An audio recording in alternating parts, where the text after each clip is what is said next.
Hello welcome guys, आपका core concept with Ayush में स्वागत है। आज हम लोग बहुत ही छोटे से टॉपिक किरचॉफ करंट लॉ और किरचॉफ वोल्टेज लॉ के समझने वाले हैं। ठीक है, जो बी ट्रिपल इस बहुत ही आईएमपी टॉपिक्स है गाइस, जो फर्स्ट ईयर में है। तो क्या है, Kirchhoff current law stated the total current entering a junction in a electric current is equal to the total current law. मतलब क्या है, जंक्शन में क्या होता है, एंटरिंग करंट जो होता है और लिविंग करंट जो होता है इक्वली होता है ना। इसको हम क्या प्रॉपर्टीज़ की हेल्प से लिख सकते हैं। ये जो दो पॉइंट है इसको प्रॉपर्टीज़ लिख सकते हैं, ताकि क्या सामने वाले को बहुत ही इंप्रेशन पड़े।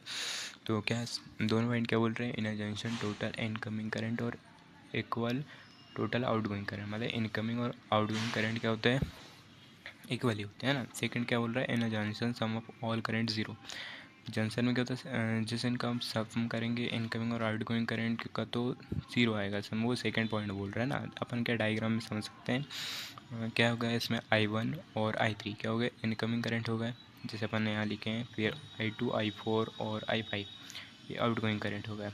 अपन ने लिखना है इसके ताकि क्या पेज भरते हैं फिर। ठीक है, और टोटल इनकमिंग करंट और टोटल आउटगोइंग करंट, क्या फर्स्ट स्टेटमेंट जो अपन ने लिखे थे वो अपन ने यहाँ लिख दिया। ठीक है, I1 I3 I2 I4 और I5 है ना। फिर उसके बाद क्या हो गया, सेकेंड पॉइंट सम कर दिया इनका। ठीक है, इसको इधर लाए तो सम हो गया। फिर ये क्या, ये क्या ऐड हो गया और ये क्या माइनस हो गया, तो समेसन आई बराबर हो गया ज़ीरो। ठीक है, प्रूव हो गया। आप इसको स्क्रीनशॉट भी ले सकते हैं या पोस्ट करके भी ले सकते हैं। ठीक है, फिर भी मैं एक बार कर दे रहा हूँ। फिर उसके बाद सेकंड क्या हो गया अपना, किरचॉफ वोल्टेज लॉ। ये क्या बोलता है, the sum of all electric potential difference around any close loop और mesh in circuit is equal to zero. मतलब क्या होता है, जो अपना इलेक्ट्रिक करंट होता है, जो क्लोज लूप और मेश जो एमिट होता है ना वो करंट, तो वो टोटली क्या होता है, ज़ीरो होता है। ठीक है, एल्जेब्रिक सम कह सकते हैं सर्किट की जगह आप। ठीक है, इसमें भी एक पॉइंट डाल देना और अपनी तरफ से एक दो पॉइंट डाल देना सिंपली ना।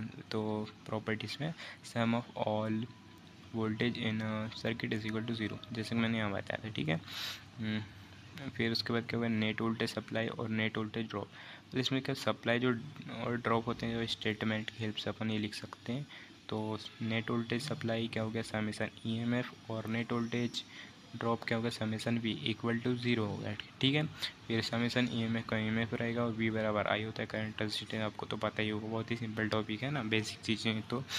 और फिर क्या 1 2 3 अपन पॉइंट बनाए। फिर ठीक है, यहाँ पर क्या करेंगे, वोल्टेज और रेजिस्टेंट में जो क्या बैटरी है, इसका जो प्लस पॉइंट है वो यहाँ से यहाँ फ्लो होगा। ठीक है, मतलब ये कह सकते हैं आप, ये देखो ये फ्लो होगा। मतलब ये क्या जो फ्लो होता है, ये इधर जो फ्लो होता है उसको क्या प्लस चार्ज रहता है ना। तो क्या हो गया, V1 क्या हो गया, प्लस हो गया, V2 भी प्लस हो गया, V3 प्लस हो गया। ये देखो अपन ने यहाँ लिखे V1 plus V2 plus V3। और ये जो माइनस जो होता है ना, यहाँ जो ऊपर से आता है ना, तो उसको क्या होता है, माइनस में लेते हैं ना। ठीक है, समझ रहे हो, बहुत बेसिक चीज़ें होती है ना। ठीक है, फिर क्या हो गया, V5 जो हो गया माइनस भी हो गया। ठीक है, V5 को अपन उधर लेके जाएगा और समेसन V बराबर भी ज़ीरो ही होता है, आपको ध्यान रखना है ना।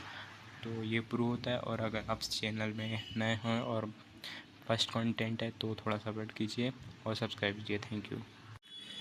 हेलो वेलकम गाइस, आपका कोर कॉन्सेप्ट विद आयुष में स्वागत है। आज हम लोग बहुत ही छोटे से टॉपिक किरचॉफ करंट लॉ और किरचॉफ वोल्टेज लॉ के समझने वाले हैं। ठीक है, जो बी ट्रिपल इस बहुत ही